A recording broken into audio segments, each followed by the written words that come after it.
Getting proper mental health care can help you feel more like you. That's why Cerebral offers convenient access to online mental health services, including therapy and medication management. Cerebral's diverse clinician team can help with anxiety, insomnia, relationship issues, workplace stress, and more. You can schedule and communicate with your care team through Cerebral's mobile app and attend your sessions from the comfort of your own home. Get started with or without insurance. Plus, you can use your FSA or HSA. Start your first month for 50% off at Cerebral.com/ACAST.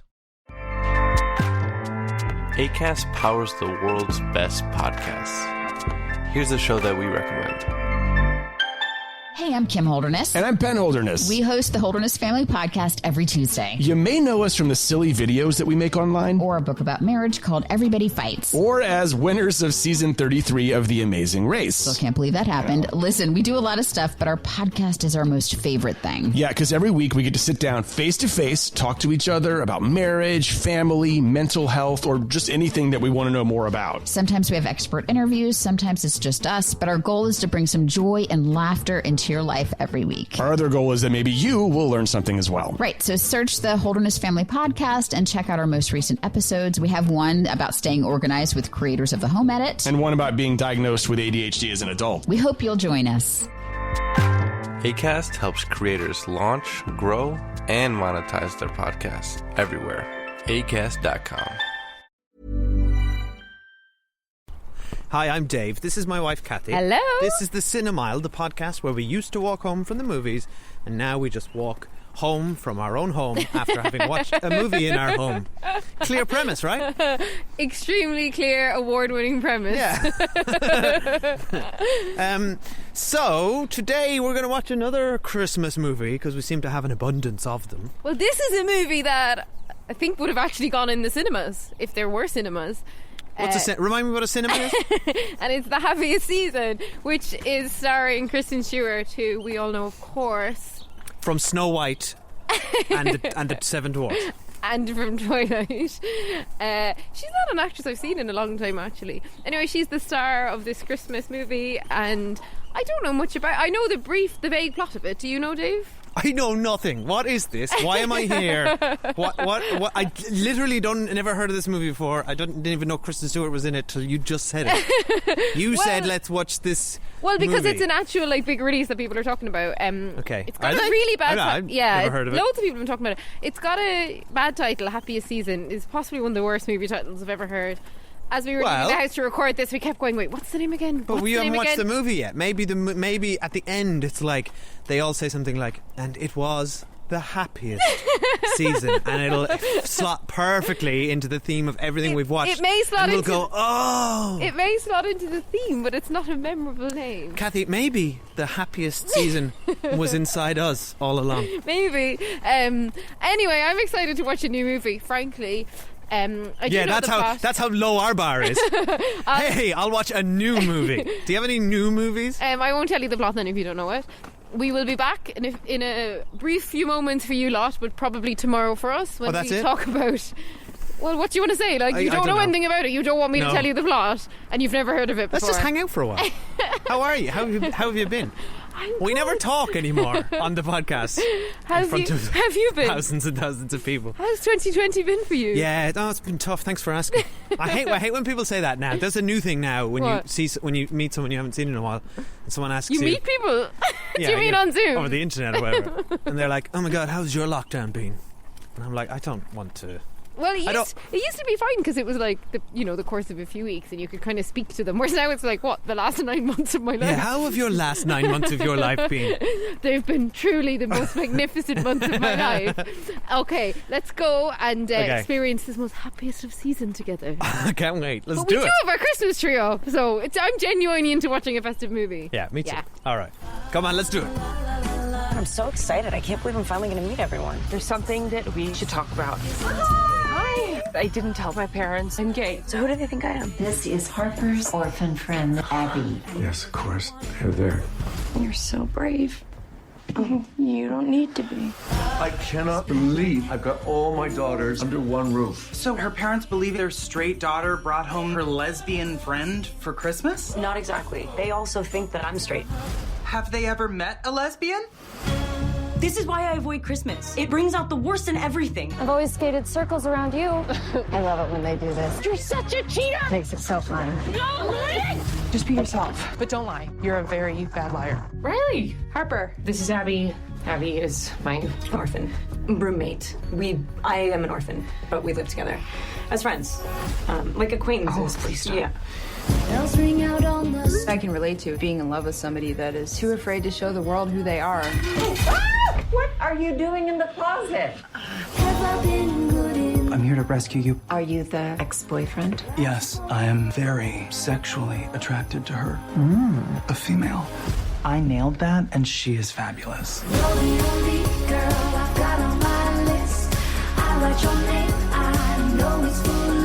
I'm scared that if I tell them who I really am, I will lose them. Do you know how painful it's been to watch the person that I love hide me? I am not hiding you. I am hiding me. Everybody's story is different. Just because Harper isn't ready doesn't mean she doesn't love you.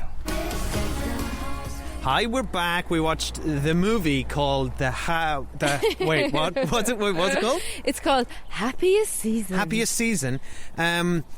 Let's give you... Okay, so if you're first new to this podcast, welcome. Hello. This is not what the podcast should be. New listeners, sorry. Yeah, normally there's cinemas open and we walk home from them. Now we're just out walking around after watching a movie, but whatever. We won't spoil this movie yet. We'll have a spoiler street section later, but give you a very quick synopsis as to what it's about now, because I can do that now that I've seen it. I know what it's about. So the movie is about a lesbian couple played by Kristen Stewart and Mackenzie Davis, who is awesome. I didn't know was in this. Who you may know from San Junipero, that awesome Black Mirror episode. Yes, and Halt and Catch Fire. And Terminator Salvation. Oh yes, last year, right? I forgot she was in that. Yeah, she was brilliant. Yeah. Really great actress. And they are basically, we learn at the very beginning that Kristen Stewart, her parents died tragically when she was young, and she has no family to go back to for Christmas. And they're in a relatively new relationship, but deeply in love. And Mackenzie Davis invites her back to... Harper is her character's name, to her family's home for Christmas, and is very excited about it. But we learn that she has not actually told her parents that she has come out yet, and so she's not told her parents that she's come out yet. She's not come out to her parents. Oh yeah, sure, yeah, but that's probably a better way of putting it. And so that's the premise. Hilarity ensues. The premise of the movie is basically, as Kristen Stewart's character puts it at one stage, she's been put back into the closet by her partner in this very uncomfortable sort of meet the parents type scenario. It's actually a really good scenario for a Christmas movie. It is, to be fair. It's also extremely common in a mainstream big movie like this to even have the central characters be gay. Like, let's acknowledge it. It's always generally like very much heterosexual couples at the fore, and like maybe some gay characters like in the fringes. So I really like that they were the central characters. I find it like a funny central premise. We laughed a lot, didn't we, watching it? Like, it was better than I thought it was going to be.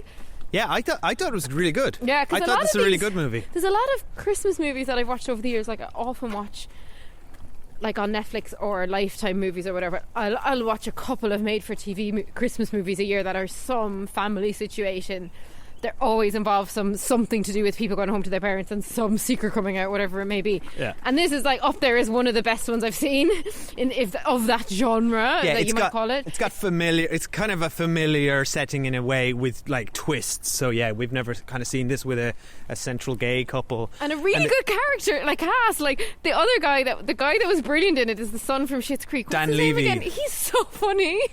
Yeah, he was excellent. Yeah, so there's a whole. We'll just list off some of them.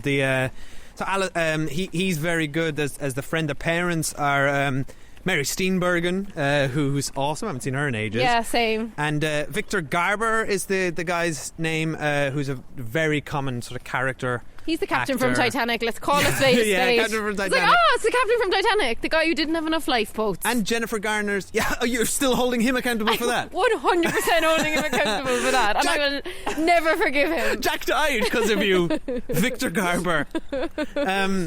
And they're the parents. There's 3 sisters. Mackenzie Davis, who plays Harper. We've got Alison Brie. Dave, just because you've got the IMDb page does not mean you need to read it all off. Excuse me. This is all from memory. I'm just checking my texts at the same time. Alison Brie showing up in playing against type, I would say. She's the comedic, quirky. Yeah, she was against type character. She's kind of the mean older sister who kind of contributes to the sense of pressure on Harper to feel like she has to stay in the closet because there's this like perception of what the family believes to be. Yeah, it's the competitive sibling rivalry thing, and she plays it really. I thought she was excellent in this. They were really good. But really, stop reading the IMDb. The person who stole the show was Mary Holland, who plays Jane, the sort of black sheep sister. Who is kind of the butt of everyone's jokes, and I thought she was absolutely she was really hilarious. Good. She gets most of the gags. She was really good. But that's because she's the co-writer, isn't she? Yeah, she's a clever co-writer gives themselves the gags. She's the co-writer along with. I'm just so IMDb today. You are along with IMDb. Clea Duvall, who wrote and directed this. Who you might recognise. I didn't recognise her name, but she's an actress as well. Who was most recently I recognised her from Veep. She played. The bodyguard, who I won't spoil where that plot goes. But she's quite like a big character in Veep. She's brilliant. Pretty big character. And it's cool that she wrote and directed this. Again, very rare to see a movie, like a big movie written and directed by a woman. Yeah. And I think, it's like watching it, like there was lots of genuinely humorous moments, and I was surprised by Kristen Stewart is an actress that I really haven't seen other than in Snow White and in Twilight, frankly. I don't know if I've seen her in anything else. Did you ever see Adventureland with Jesse Eisenberg all those years No. ago? She's good in that. So coming of age movie. She's really good in this movie. I honestly didn't know that she could have held a movie, because I mean, you haven't seen them, but like the Twilight movies are chronic, and I am not blaming her for that. They're really, really bad. Now I haven't seen them all, but like the combination of her and Robert Pattinson with their like mutual low energy on screen was like very difficult to watch, I found. Obviously there's lots of stands out there. Two very brilliant actors in modern age who've really, I think, cemented their careers away from what is a really big shadow. Yeah, they're not known like for Twilight now as such, but like back then, like I found them really punishing to watch. But they were just really bad movies. But anyway, we're not here to review Twilight. But she totally holds this movie as the star. Like 100%. As the movie, like we'll go to Spoiler Street in a second, so we won't spoil like many of the plots. But like as somebody who is an openly gay woman who's in a relationship, to be forced into a situation where she's watching her partner like hide who she is and is being treated. She's not been introduced to the family as a partner. She's just been introduced as a roommate, so she doesn't get that status or welcome that a partner would get. And it's really sad to watch. She's there trying to impress the family, but like they don't even know she's the girlfriend, so they don't really care about her. They're just like, oh yeah, she's the roommate who's come to stay for a few days. And it's funny, there's humour in that, but there's also actually real sadness, and I felt her sadness in that. It was awful. Like I was like, Harper's not a very good girlfriend. No, and let's get into that more in spoilers, because I have so much to say about Harper. But yeah, Kristen Stewart is terrific in this movie, and absolutely the movie hangs off her, because it could have been if it was a bad central performance, it just mightn't have worked at all. I was absolutely if you're not with her emotionally, then the movie doesn't work. And I was with her every step of the way, because I really found her very endearing, the way she was put in this impossible situation, but absolutely like kind of lead into it and put her chin up. And not only she was like so nice about it, so nice, and so cross if someone did that to me. She was trying so hard, trying her best, and making a real effort with Harper's family to, and somebody, and kind of never, it takes so much to break her and her spirits. And eventually we'll talk about that in spoilers, but yeah, so absolute hats off to Kristen Stewart. And Mackenzie Davis, while playing, I would say, a bit more of an unlikable character as the thing goes on. But she's very good at like playing that torn, because she has bad actions, but she also is sympathetic, because you see that she's like hiding her true self, and that's like a really weird situation to be in 100%. with your family. So I think she was really good at like switching between like at the start the lovey-dovey girlfriend, and then the quite callous duper. I thought she was good at both of them. So before we kind of get to Spoiler Street, I'd like to talk a little bit about like where this movie worked for me and where it didn't.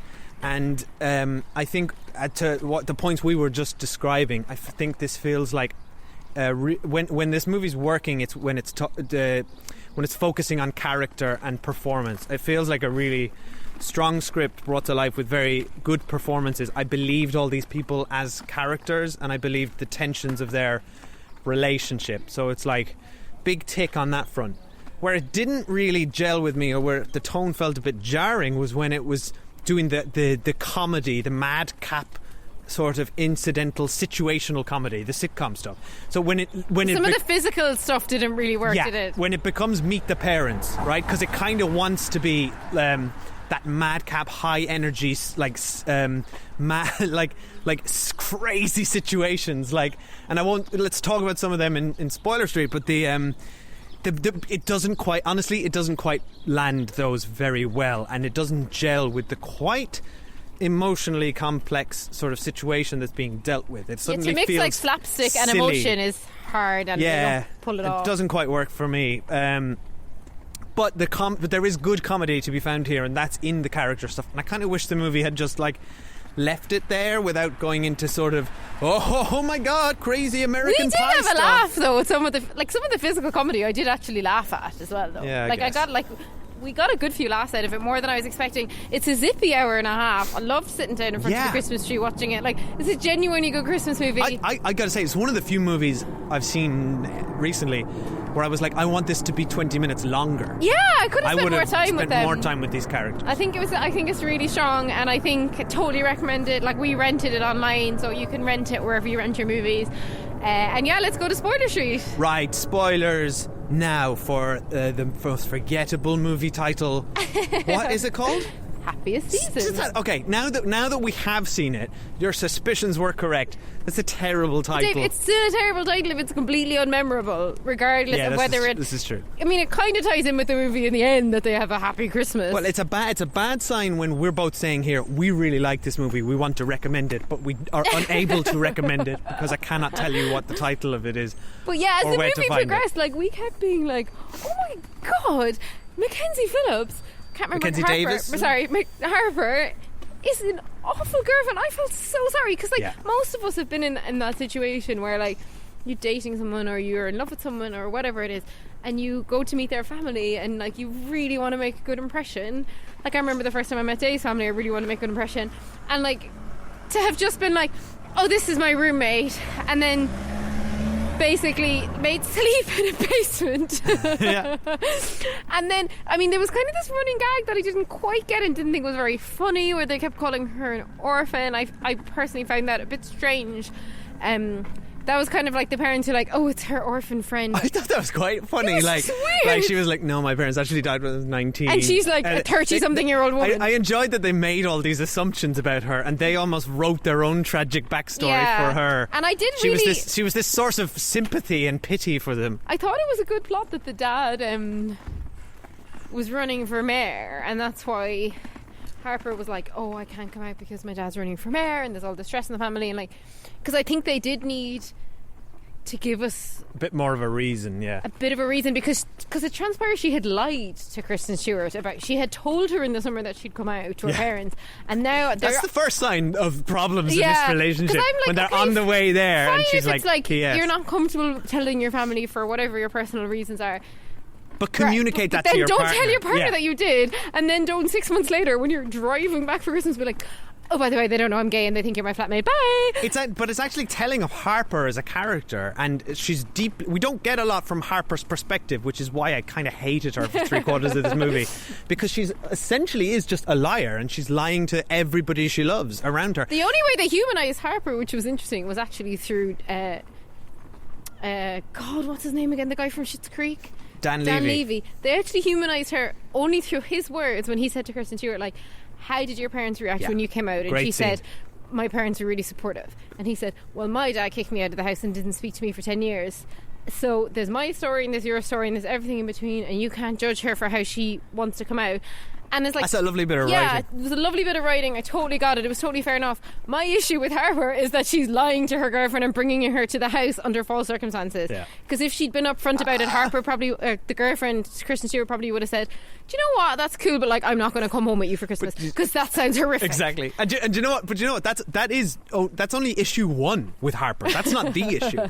Like, throughout this movie, Harper makes the wrong choices about her relationship and is not a good partner throughout. She treats her so badly. The way she treats. Even if you brought a friend home for Christmas, right? Yes. Not a partner, and you treated your friend like that. That's what I was going to say. If the situation that she presents to her parents was the actual situation, and this is my roommate, right? So this is actually my roommate, and she's my friend, and her parents have died or whatever.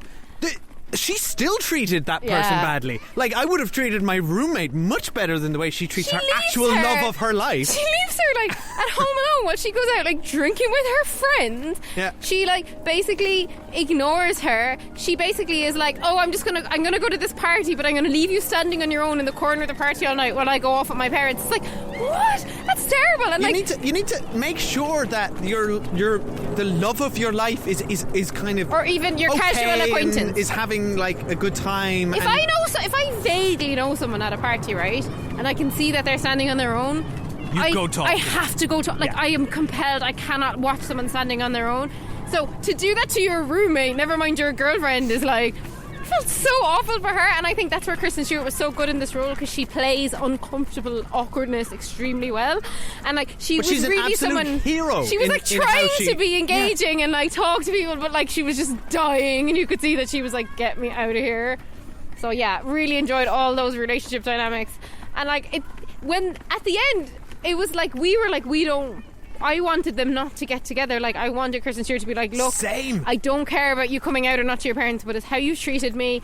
But then what's interesting is that Dan Levy then gave us that coming out speech, and then we were sympathetic with Harper. Yeah, it contextualizes Harper's character more, and then you get Harper's, her big moment of truth where she does come out in a ridiculous scene, by the way. That scene was like what you're talking about, of like the silliness of like the slapstick, but again did kind of like, it did make me laugh. Oh, the painting and the physical fighting, and because I did enjoy what we find out that Alison Brie's, her and her husband are separating, but they haven't felt like they're able to tell the family either.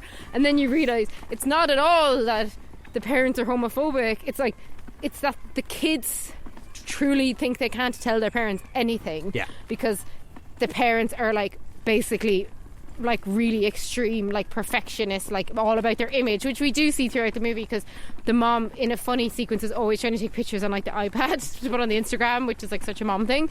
But so we find out that it's actually it's a good thematic thing to put in Instagram, because you're presenting a certain version of yourself, which is what the parents are doing. And they would care, they would be as pissed off equally that one girl's getting a divorce as another girl's gay, I think. Yeah. And then the older sister, like, they basically, the two of them start fighting, which was kind of silly, but then they take the older sister's painting and like smash it over someone's head, and then the older sister, who never really talks, says like, I spent 100 hours working on that painting, and like, you just ruined it. Yeah. And then that was, which was really another great human moment. Yeah. And instantly endeared you to a comedic character. Yeah. It suddenly made her like, not, she'd been the butt of all the jokes, and suddenly it's like she's a real person and she put all this work into something. And then it was kind of interesting, like, how the parents reacted to both girls' news, because they just kind of left the room. And then you see them have a conversation where Mary Steenburgen says, actually, these are the things I want to do and I haven't done them.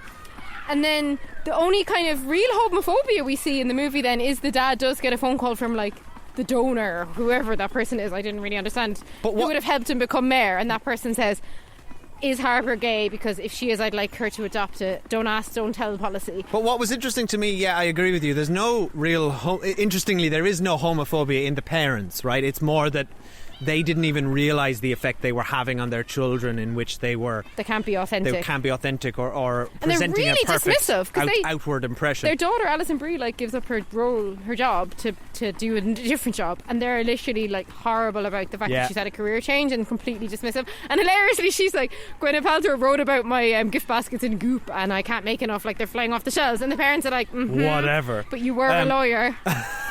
It does play into that. The movie does kind of lean into the traditional family values, and this family is trying to present that for political purposes. And I think that's where the donor, in that phone call that the dad has with the donor at the end, even the donor doesn't actually quite present as homophobic, but is allowing homophobia as or acknowledging it and nurturing it as a sort of a perceived reality to the voter. Yeah, it's a really interesting. I thought that was a good line. I was glad they included it, and I was glad that we just didn't see the dad's reaction, but he came back in and said like, "Oh, I'm not getting the funding. It's not going to work out." It's a good little moment because it also tells you that the dad didn't. The dad had his moment of self-realization and did the right thing, but also didn't make it about him. Do you know what I mean? He didn't come in and say, I did this she for said you. this and I did this for you. It was just like he did the right thing by his family. And clearly they don't care, because like literally next scene then Kristen Stewart and Harper are like snogging away on the sofa and nobody cares at all. It's a bit of a neat bow tie ending. Especially because they had thought that Kristen Stewart was like robbed shops, like. No, but they did. But they also just tied off all the loose ends because the kids came out and said, "Sorry guys, we did the shoplifting thing." But I'm just like, yeah. That was the bit that really upset us, when like Kristen Stewart was dumped with the two kids that she took off a mine on Christmas Eve in a shopping centre, which would be fucking hell. And then she's basically, the kid drops a necklace in her bag, makes it look like Kristen Stewart like robbed it, and then like Harper isn't even nice about it, or like doesn't really stand up for her or anything, and it's just like, that's when we felt so bad for her. Yeah. But yeah, so I liked the realisation that the parents didn't kind of care all along, and Harper had been making maybe incorrect assumptions about her family, but equally her assumptions had been sort of true, because that is actually what a donor did.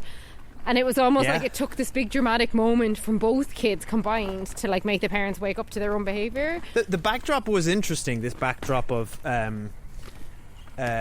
what, you know, kind of really like white, conservative, wealthy family with political ambitions. Yeah. And it does present as a sort of, you know, this is sort of the perfect daughters, and she's got a great job, and well, they were obsessed with her, right? She was their favourite daughter, Harper. Yeah, exactly. And I think that is an interesting view of America and a lot of sort of Western civilization. And I think it's like a really positive thing, this movie, to show like a same-sex relationship, to show the family accepting of it, to show all of this. It's a really like inclusive message, which I think is really cool. And it's also like is a funny movie, and I think really elevated by, I think having Dan Levy in it was like star casting. Yeah, he's very funny as well. Every scene he was in like elevated the movie to like next level funny. I think especially because of the success of Schitt's Creek this year, like people are obsessed with him, and like having him in this movie elevates the movie now, I think, like in terms of like people's consciousness. Like I think it's going to be around a lot longer than maybe it would have been otherwise. So I'm a really big fan of it. I love it, actually. It's not going to be like one of my movies of the year. Don't know if I would necessarily watch it again, but when we were watching it, I really loved watching it, really enjoyed it. Yeah, it's really strong, and if you've made it this far and didn't watch it and you like listening to Spoiler Street, then go watch it. I think it is worth, you know, there's moments that I think the comedy does work for the most part, except when it doesn't, and but most of all it's genuinely these are genuinely likable and endearing, and there's some really characters. Raw scenes, like there's a few scenes with Kristen Stewart where I was like just devastated for her. She's like sitting in a bar on her own because her girlfriend's off flirting with her ex-boyfriend, pretending she's straight. I was 100% shipping her and Aubrey Plaza. Yeah. Like I thought halfway through, this movie's interesting because that's the story. It's there. No, it's her finding love through in I didn't an want her to place. cheat on her girlfriend with her girlfriend's ex-girlfriend. I'm sorry, I didn't want her to cheat on her girlfriend. I wanted her to dump her girlfriend and go off with the really nice Aubrey Plaza. Yeah, but the movie, it's a Christmas movie, and it's about somebody's family accepting them for who they are. So it probably wasn't going to end with Harper staying in the closet, marrying the ex-boyfriend, and Kristen Stewart going home on her own. I didn't want that for Harper either. I wanted Harper to have learned her lesson and become the person and a better person. But I just didn't. There's one little thing by the end that kind of Harper says, "You're the love of my life," and all this. I feel like all we saw in this movie was Harper treating her girlfriend I don't badly. think Harper deserves her. I want to be like, okay, we did see an epilogue where they seem to be all really happy a year later. What made no sense is that now Dan Levy, who's like Kirsten Stewart's friend and maybe the older sister's agent at this point, seems to be at all the family holiday events. A year later. He's like at the cinema with them, he's at the Christmas tree with them. It's like, we know you're the star turn of this movie and you're awesome, but you have no place here. But it did seem that everyone was like obscenely happy after this point, so yeah, I enjoyed their joy. I will 100% allow a small C ending a Christmas movie. Yeah. A Christmas rom-com. Yeah. One of the things I had, and I've been getting more and more lately, is like, this is what 2020 has done to me. I'm watching the movie and I'm like repeatedly like, they're standing too close to each other. Oh God! Why don't they have masks on? Like, almost for like a nanosecond, because logically I know this movie was made probably years ago or whatever, but it's like my brain's been trained now to see people up close to each other and like being absolutely freaked out by it. I know what you mean, and that must be a common experience that you guys are experiencing too.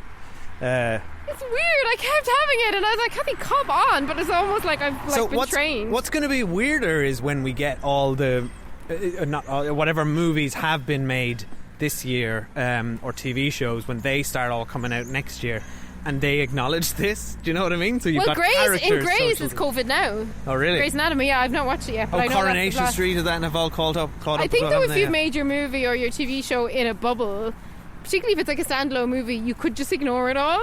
Yeah. Like, I'm dying, obsessed about seeing the next season of Succession, and will they have COVID in it? Oh, yeah, good question. Yeah. I just that. When you think of, shows that you love, and, the only show I'm really waiting for it to come back now is Succession, I just can't picture how they would do it. It would not look good in Succession if they're all wearing face masks, So I wonder if they'll just bubble. I don't know how they'll do it. And, they've already done it successfully with reality TV. It's easier to do reality TV bubbles because there's a lot less cast and crew and stuff. Yeah. But anyway, totally off topic. But it also restricts your storytelling as well if you're doing a drama. Exactly. It's suddenly you can't have a giant room full of people that are getting fired. Exactly. That was at the mayor's party, whatever that party was. Yeah, parties are out. Parties make for great scenes. So the best scenes in Succession is just when there's 4 of them in a room screaming at each other.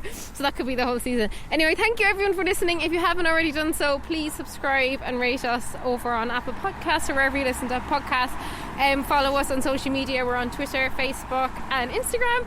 And if you want more episodes, we've got dozens and dozens of film and TV reviews over at patreon.com/The Cinema. Yes. What was the most recent one we did? Air Force One. Air Force One, yeah, that was fun. And we just did a really big hour-long chat about The Queen's Gambit, which we're obsessed with. Okay, talk to you soon. Okay, bye everyone.